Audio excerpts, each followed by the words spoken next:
Hello everyone, मैं हूँ doctor Sumedha और आज हम बात करेंगे कुछ वहमों के बारे में जो लोगों को होम्योपैथी से रिलेटेड होते हैं।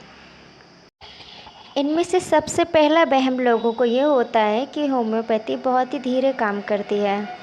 तो ऐसा बिल्कुल भी नहीं है। आप जैसे भी होम्योपैथी दवा का इस्तेमाल करना शुरू करते हैं, कुछ ही समय में आपको आराम आना शुरू हो जाता है। बस उस बीमारी को जड़ से निकलने में थोड़ा सा समय लगता है। दूसरा कॉमन वहम है जो लोगों को होता है कि ये सिस्टम ऑफ ट्रीटमेंट WHO के द्वारा रिकॉग्नाइज्ड नहीं है, ये क्वैक है। तो ऐसा बिल्कुल भी नहीं है। होम्योपैथी दूसरा सबसे ज़्यादा पॉपुलर मेथड ऑफ ट्रीटमेंट है।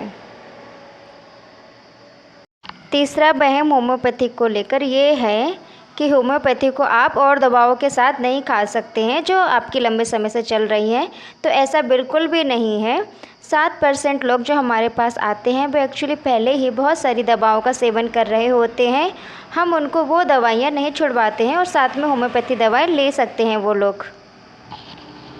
चौथा वहम जो लोगों को होम्योपैथी से रिलेटेड है वो है कि प्याज, लहसुन, इन सब चीज़ों का आप होम्योपैथिक में सेवन नहीं कर सकते हैं। तो ऐसा नहीं है। सिर्फ कुछ दवाएं हैं जिनके साथ इनका सेवन मना होता है, जो कि कच्चे फॉर्म में खाने को मना होता है। ऐसा नहीं होता कि हम सब्जियों में इनको डालने को मना करते हैं। पांचवा और सबसे इम्पोर्टेंट वहम ये है कि होम्योपैथी के साइड इफ़ेक्ट नहीं है। अगर वो किसी बिना डॉक्टर की सलाह की मेडिसिन ले लेंगे तो उनको कुछ नहीं होगा। बहुत से लोग यूट्यूब, सोशल मीडिया या गूगल कहीं भी दूसरी किताबों से पढ़कर कोई भी होम्योपैथिक मेडिसिन खाना शुरू करते हैं बिना उसकी डोजिंग खाए जाने कि उसको कितना लेना है या कितना उसको रिपीट करना है। तो ये बिल्कुल भी सही नहीं है। उसके बहुत लॉन्ग टर्म साइड इफ़ेक्ट हो सकते हैं। तो बिना किसी सलाह के आपको होम्योपैथिक मेडिसिन का सेवन नहीं करना है। हमेशा आपको अपने डॉक्टर से पूछना है, उसके बाद ही होम्योपैथिक मेडिसिन को लेना है। अगला वहम ये है कि होम्योपैथी सर्जरी के अगेंस्ट है। तो होम्योपैथी सर्जरी के अगेंस्ट नहीं है। जिन केसेस में सर्जरी हो सकती है तो डॉक्टर आपको सर्जरी कराने के लिए बोलेंगे। लेकिन ऐसे केसेस जहां पर सर्जरी की ज़रूरत नहीं है, जैसे पाइल्स, टॉन्सिलाइटिस या प्रोस्टेट की बीमारी, जहां पर दूसरे सिस्टम्स में सर्जरी करा दी जाती है, बट होम्योपैथी में बिना सर्जरी के इसका ट्रीटमेंट अच्छे से हो जाता है। इसके अलावा नेक्स्ट, जिनको डायबिटीज़ या शुगर की बीमारी है वो होम्योपैथिक को नहीं ले सकते हैं क्योंकि वो मीठी गोलियां देते हैं।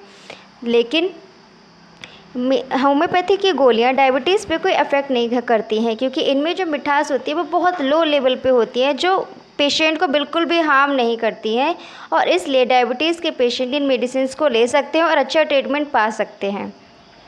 एक बहन होम्योपैथी को लेकर ये है कि सबको लगता है कि होम्योपैथी में सारी दवाइयाँ एक जैसी ही दिखती हैं और सबको लगता है कि डॉक्टर एक ही दवाई देते हैं। लेकिन ऐसा नहीं है। सारी दवाइयाँ अलग अलग होती हैं। सारी दवाइयों की मेडिकेशन और उनका तरीका, डोसेज अलग होता है।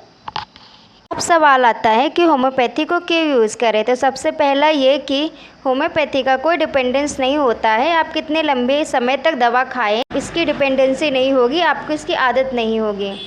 दूसरा, होम्योपैथी बिल्कुल सही डोज में आपकी पर्सनालिटी के ऊपर प्रिस्क्राइब की जाती है, तो इसके आपको कोई भी लॉन्ग टर्म साइड इफ़ेक्ट नहीं देखने को मिलेंगे। तीसरा, जो दूसरे सिस्टम में जिन केसेस के लिए सर्जरी बोली जाती है, जैसे कि पाइल्स, फाइब्रॉइड, टॉन्सिलाइटिस, इनका इलाज होम्योपैथी में बिना सर्जरी के सक्सेसफुली होता है। नेक्स्ट, होम्योपैथी के प्रिस्क्रिप्शन में ना ही आप सिर्फ आपकी बीमारी पर फोकस किया जाता है बल्कि आपकी mental as well as physical दोनों एस्पेक्ट पर फोकस किया जाता है। And homeopathy is very safe during pregnancy. आप इसको प्रेगनेंसी में ले सकते हैं, ओल्ड एज में ले सकते हैं और हर एज ग्रुप के लोग इस मेडिसिन को ले